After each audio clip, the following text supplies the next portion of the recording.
Alors un petit message à mes amis gilets jaunes et à ceux qui ne sont pas gilets jaunes d'ailleurs. Un petit coucou d'un endroit particulier qui est Lourdes, où aujourd'hui j'ai eu la joie de participer à une manifestation qui ne ressemble pas trop aux manifestations habituelles des gilets jaunes. On était 10 000 ici et c'était juste magnifique avec des centaines et des centaines de personnes handicapées qui sont venues non seulement prier mais qui depuis quelques jours sont accompagnées eh bien par plein de bénévoles et notamment plein de jeunes bénévoles et ça donne d'espérance pour la suite.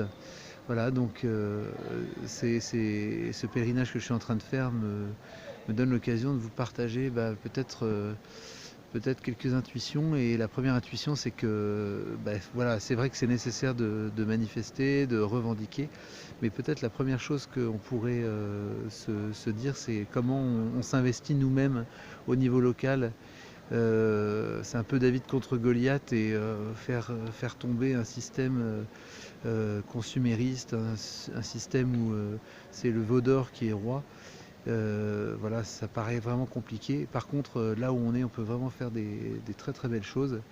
Et donc, voilà, je voulais vous partager tout simplement mes convictions que c'est d'abord en s'investissant au niveau local qu'on pourra vraiment faire avancer les choses. C'est une conviction très très importante pour moi, pour construire un monde plus juste, à la fois dénoncer ce qui ne va pas, et ça on le fait, c'est très bien, mais aussi s'investir dans le service du plus pauvre, du plus petit, quel qu'il soit, et vraiment quel qu'il soit.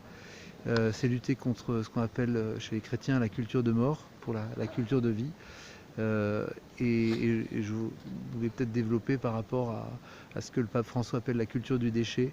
On a l'impression qu'aujourd'hui, justement parce qu'on est dans un monde où tout change, où on doit consommer, tout est jetable, y compris la personne humaine. Euh, dans cette personne humaine, c'est la personne handicapée, c'est le pauvre, etc., etc. Je ne vais pas rentrer dans les détails, mais voilà. Donc aujourd'hui, j'ai vraiment envie de vous appeler, chacun de vous qui est investi par vos convictions chez les Gilets jaunes, eh bien, à vous investir localement. Je sais qu'il y en a plein qui le font, et d'ailleurs, c'est ça depuis le début. Hein, c'est la fraternité qui naît, une fraternité qui ne va pas regarder son propre nombril, enfin des personnes qui ne regardent pas leur propre nombril, mais qui par fraternité vont se tourner vers des détresses, des choses plus difficiles. Alors voilà, pour nous les catholiques, pour l'Église, on est vraiment attentif à ça. Je voulais vous faire une petite citation du Concile Vatican II qui, je trouve, va dans un sens de l'encouragement. Voilà ce que dit le Concile Vatican II. Les joies et les espoirs, les tristesses et les angoisses des hommes de ce temps, des pauvres surtout, et de tous ceux qui souffrent sont aussi les joies et les espoirs, les tristesses et les angoisses des disciples du Christ, des chrétiens. Et il n'est rien de vraiment humain qui ne trouve un écho dans leur cœur. Voilà, je voulais juste vous encourager à continuer. Ce soir, le président de la République a parlé. C'est pas à moi de commenter ce qu'il a dit. Bon, je regrette évidemment que il a dit quand même. Je vais faire ce petit commentaire quand même, c'est que voilà, on est des enfants des Lumières. Bon, ok, super. Si la France existe depuis 250 ans, 200 ans, c'est un peu dommage, c'est un peu réducteur. Dommage aussi qu'à Notre-Dame, il n'est pas un petit peu plus, après l'incendie, parler des chrétiens, notamment des catholiques. Bon, mais on n'est pas là pour nous, on est là pour lui. J'espère que vous entendez, il y a un petit peu de vent aujourd'hui. Continuer à, avoir de l'espérance, de l'espoir, à vous occuper des autres. C'était vraiment ça que je voulais vous dire ce soir. C'était manifester, c'est bien, mais il faut vraiment qu'on change les choses au niveau local, qu'on crée des espaces de contre-culture, des espaces, alors pas forcément en rupture. Moi, je suis pas pour la rupture par rapport à ce que nous vivons. On vit dans un pays qui est magnifique, mais des espaces solidaires, des espaces plus humains, et spécialement dans le local et l'associatif. Voilà. Euh, les catholiques, on essaye d'être très dans le local. C'est peut-être pour ça que vous ne nous entendez pas beaucoup chez les Gilets jaunes, mais c'est ce qu'on veut vivre d'abord, c'est dans les mouvements, dans les milieux associatifs, dans nos églises, le caritatif à fond. Et il y a plein de belles choses. Et d'ailleurs, si vous n'avez pas d'idée de comment en servir, rejoignez rejoignez toutes ces initiatives. Voilà. Et même si vous n'êtes pas catholique, ensemble on pourra faire de grandes choses, quoi. Voilà, qu'est-ce que je voulais vous dire d'autre encore? Voilà, donc bon, j'entends bien certainement là, après ce que vous avez entendu ce soir, j'imagine que vous n'allez pas être trop apaisé. On comprend aussi parce que voilà, avec tout ce que les médias et certains médias, disons, voilà, certains médias nous font vivre.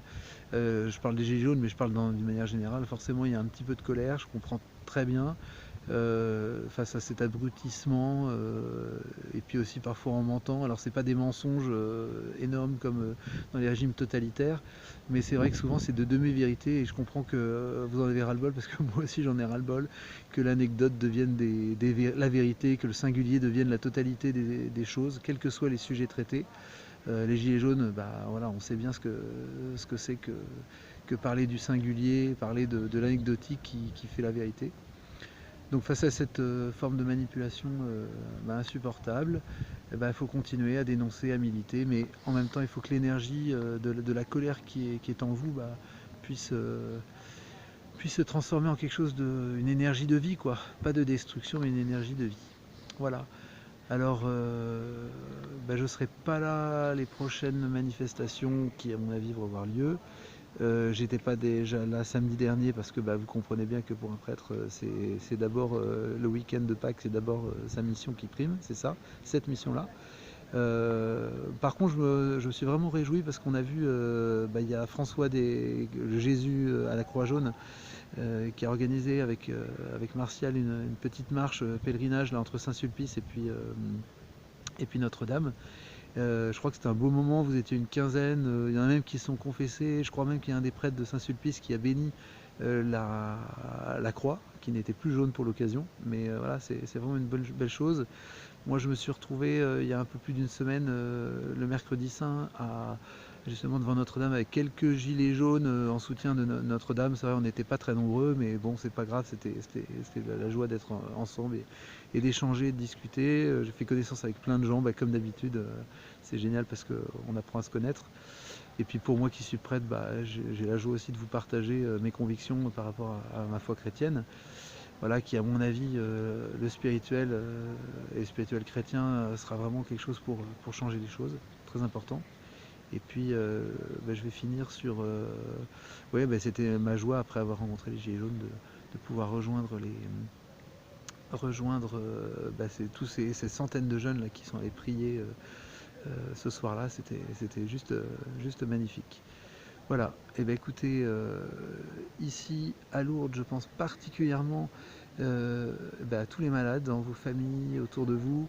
Quand je dis vous, c'est spécialement les Gilets jaunes. Voilà, on est un peu la famille, hein, comme un certain Jérôme Rodriguez peut dire, peut dire.